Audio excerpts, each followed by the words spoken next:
Alright, I am absolutely knackered. I am absolutely stuffed.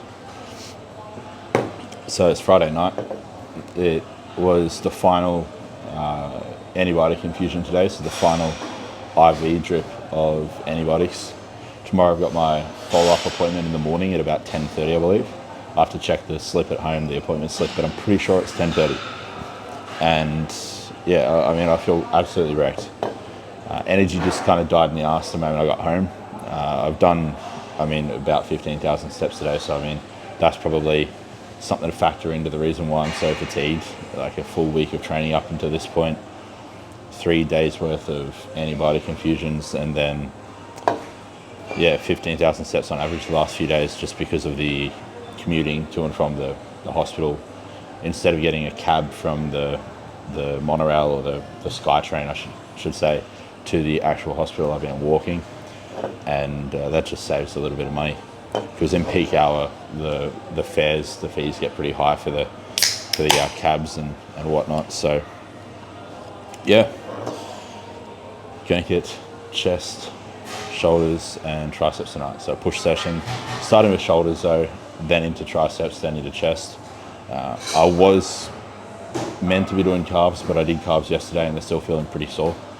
I think between training calves yesterday, training legs in general yesterday, and then also averaging 15k steps the last few days, it's just torched my calves. So I'm going to give them at least a day's rest before I hit them again. So I'll likely hit calves tomorrow when I do back and biceps. But yeah, I'll mix up my EAAs and get in there. Not really much else to kind of say. Like, you know when you're kind of on the verge of falling asleep on the way to the gym? That's kind of what happened to me just before. I was in the back of the cab, and I was nodding off. My eyes kept shutting on me, and I had to keep kind of willing myself to stay awake. So this is going to be an interesting session. It'll either be really good, because these days where you feel like absolute crap, sometimes you can have the best sessions of your life, and other times you just get your ass handed to you. But I'm addicted to training. Like, I can't really put it any other way. I'm a bit of an addict when it comes to training. I like it. I don't just do it for the benefits or the outcome or for the growth that it elicits for bodybuilding, but I'm addicted to the process of training. And so it's hard for me to not go to the gym even if I'm feeling like shit, if I know it's a usual training day. If it's a scheduled rest day, then that's a bit of a different story. I'll try to force myself to not go, but if it's a day that I'm meant to train, I find it very difficult to not train, even if I feel like absolute shit, which is today, that's for sure.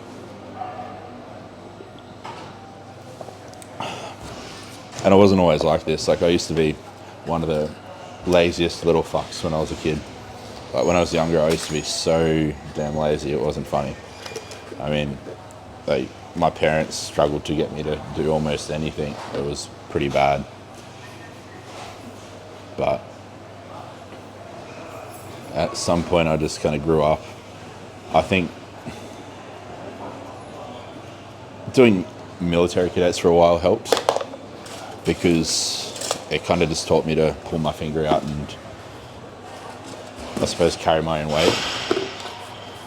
But yeah, I was definitely naturally inclined to be a bit of a lazy kid, but I think most kids are naturally inclined that way. Biologically, humans are programmed to try find the easiest route possible in whatever they do. I think it's just a given characteristic of the human condition. But I think there's something to say in that not being lazy is almost like a skill you acquire. Some people are just naturally more inclined to be that way, like less lazy, whereas the majority of people, I think, are more inclined naturally to just be lazy fucks. And I deal with enough people, I've dealt with enough people, I've coached enough people over the years to know that the majority of people are just lazy and don't hold themselves accountable. And I was one of those people for a very long time. But once I realised that there were certain things I wanted to achieve, I just realised I needed to kind of pull my finger out, essentially, and do the work that's required and just suck it up. And it was one of the most prolific, like, profound turning points of my life. And I think without that, I wouldn't be doing what I'm doing right now today. I don't know what I'd be doing. I'd probably be playing video games and going out on the weekend, wasting my life like most people that I went to school with. So, yeah.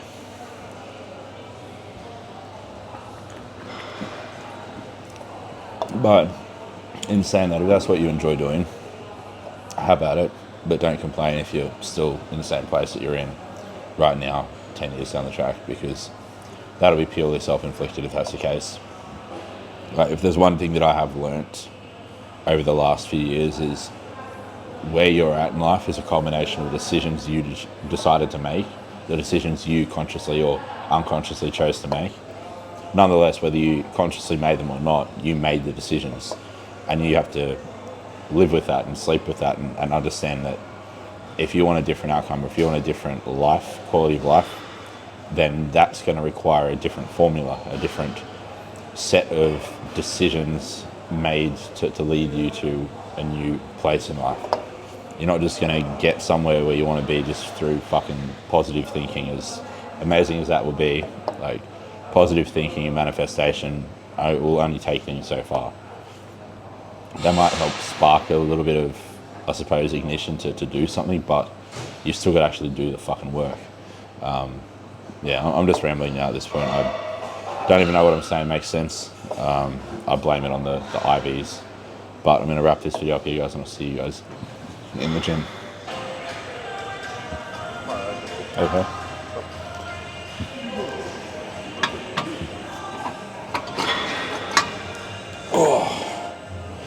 Okay. I'm going to do the machine laterals today just to save a little bit of time, because it is already about 9 p.m. at night and I don't want to be here all night.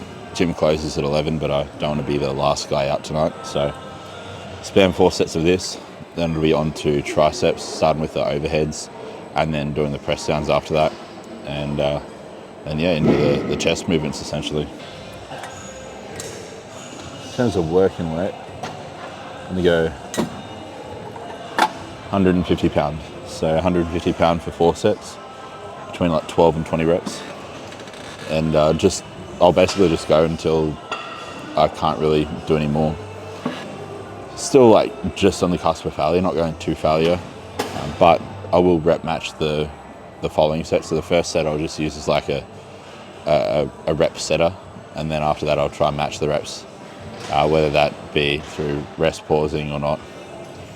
And there's no real advantage to doing this. Like, I honestly shouldn't really be doing this in a deficit, like, or at least a deficit of the magnitude that I'm in, like a mini cut. But I can't help myself. I like a good shoulder pump, so yeah.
Final set of these now. They're definitely creeping up on me. Like, I mean, I've been losing on average like 2 reps off each set in terms of maintaining the same proximity from failure, like 1 rep from failure essentially. But each time I'm losing 2 reps, so like 1 rep from failure on set 1 was 15. Set 2 was technically like 13, 14, but I pushed it to 15. And then set 3 was a little bit more than that, like 12, 13 reps, but then I obviously do the rest pause. So yeah, they're getting to me today, that's for sure. Like I can feel the fatigue starting to accumulate in my training now. So I'll likely have to have some sort of a back off week soon, like a deload week, as much as I don't want to.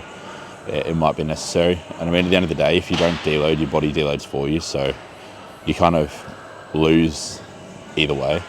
You either accept defeat and have a deload week, or you just try to persist, potentially injure yourself, or you just won't output as much power and force, and your body will just forcibly make you deload by, basically capping your performance for a week or so.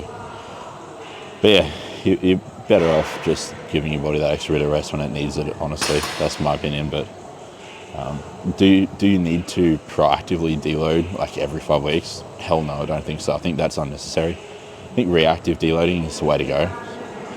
Like, given the fact that there's so many external factors that feed into your recovery that positively or negatively impact fatigue levels, it's nonsensical to think that, every 5 weeks I need to have a deload. It's just lazy man's programming, in my opinion.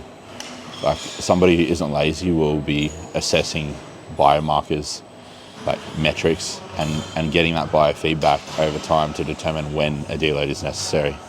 When soreness elevates to like unmanageable levels, when tiredness, fatigue start to set into unsatisfactory levels or like undesirable levels, a point to which like you're just always tired or agitated, sore, just feel kind of, I suppose, low in general. I think that's the time to kind of put in a deload week, or like just before that if you can catch it.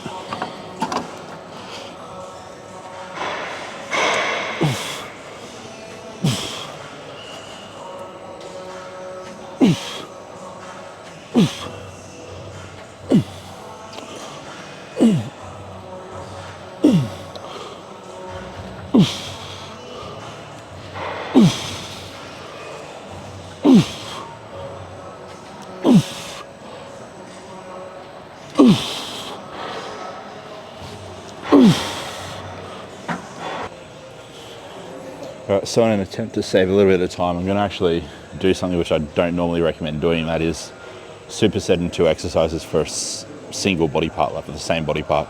I do think supersets are effective for like speeding a session up if you say supersetting antagonist body parts like biceps, triceps, but there's not a lot of an advantage when it comes to supersetting 2 exercises for the same muscle group, unless if you're just wanting to pre-exhaust the muscle before you do that second exercise, which I'm not really wanting to do. But I'm just going to do it to save time, but it is going to cause a shitload more stimulus. Someone just fell off the bench, that was pretty funny. It's going to cause a shit ton of stimulus, shit ton of fatigue, but nice pump.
Definitely fatiguing a lot on the tricep press down, I can tell you that.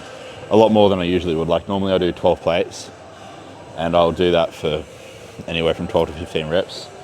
I'm doing 10 plates today for 10. That's just, I suppose, to show you the contrast in terms of like the difference in performance when you do it as a second movement in a superset, when the first movement is a tricep based movement. So like if I was just doing straight sets, like overhead extension, rest, overhead extension, rest, and then press down, rest, I'd probably be able to do 12 for, like plate number 12 for 12 to 15 still, but I can only manage 10 reps at 10.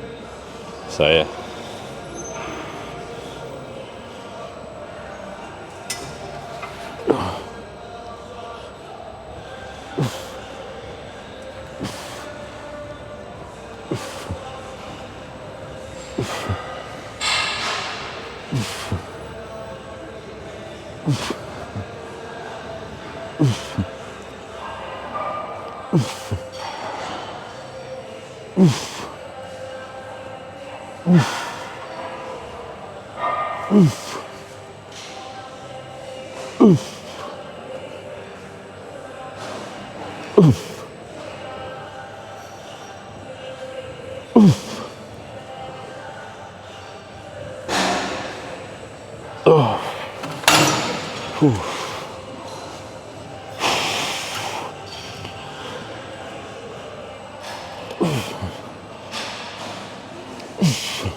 Yeah, it hasn't really been that long since I last did these. I mean, I did them in my first chest focus session of the week, and that was only 4 days ago, really. I've actually still got some chest DOMs. Fuck, throat's so congested. I've still got some chest DOMs from Monday, and it's Friday. So with the delayed onset muscle soreness kind of dragging out longer, I definitely know I'm due for a deload soon. Like I said earlier, you can just tell. I think the more experience you get as a lifter, the more you can tell when you do need a deload. But as you become more experienced too, you tend to become more stubborn. You don't want to have deloads when you clearly need to have them. So I'm kind of in that boat. I'm stubborn, I don't want to have a deload, but I know my body needs one soon. So I just have to gauge things very carefully over the next couple of weeks.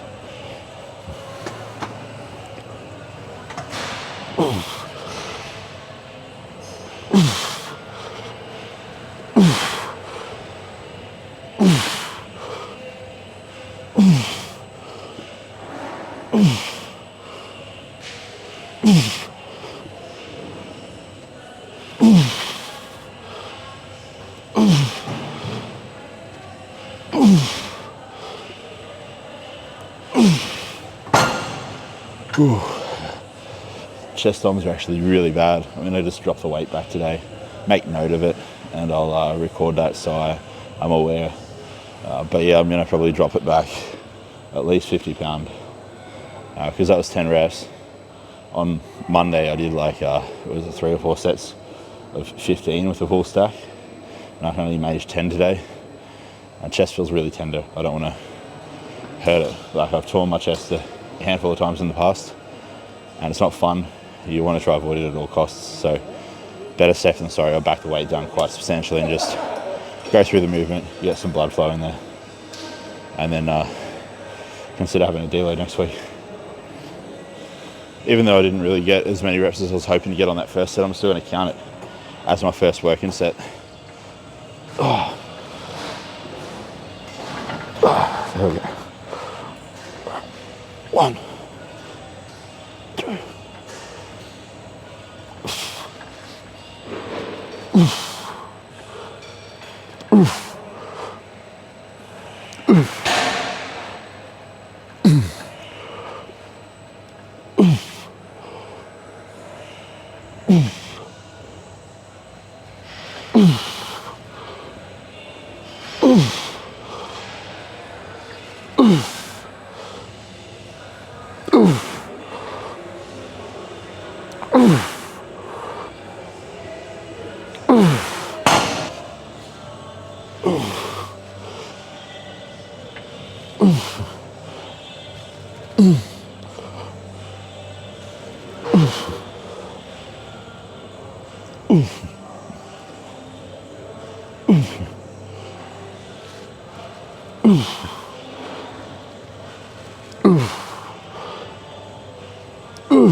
So one last set of these to go, 4th and final set, and then I just got the converging chest press to finish off with.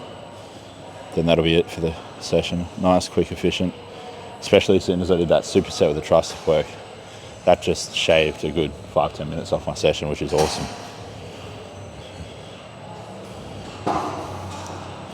Yeah, one more of these, 4 sets of pressing, and all done.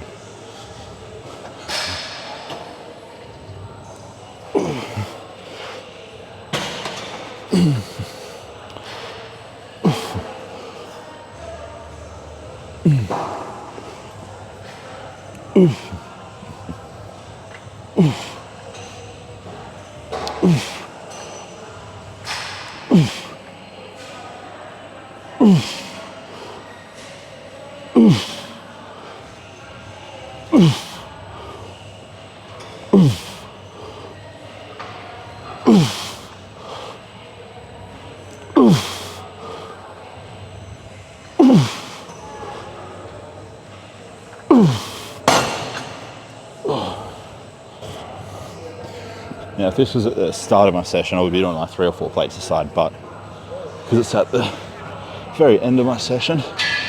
There's no way in hell I'm doing anything more than 2 plates. That is a fact.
Now I just want to make a quick note.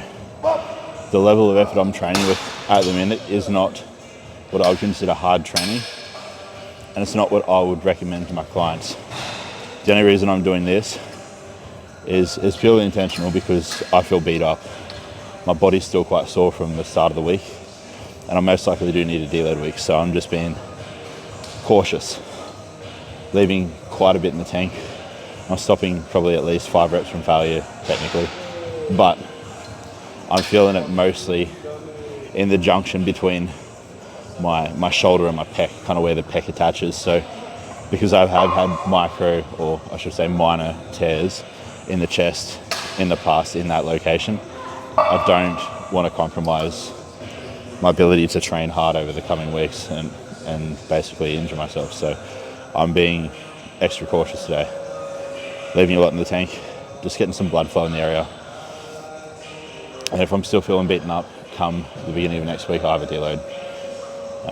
But yeah, if not, then I know it was just a bit of an off day, and most likely just additional fatigue from having the IV antibiotics the last few days and the poor quality sleep. But yeah, just see how it goes, I guess. But never push through genuine pain or genuine discomfort. If you're just experiencing a little bit of general muscle soreness and it's not really localized to any specific area of the muscle, then you're pretty safe to just train hard.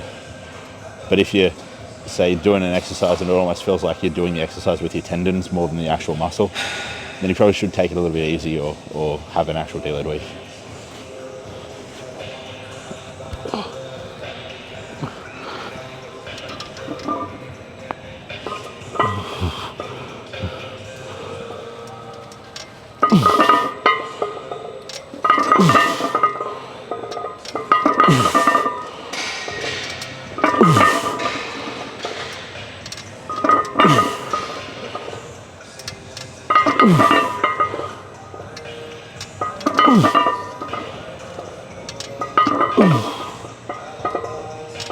Oof.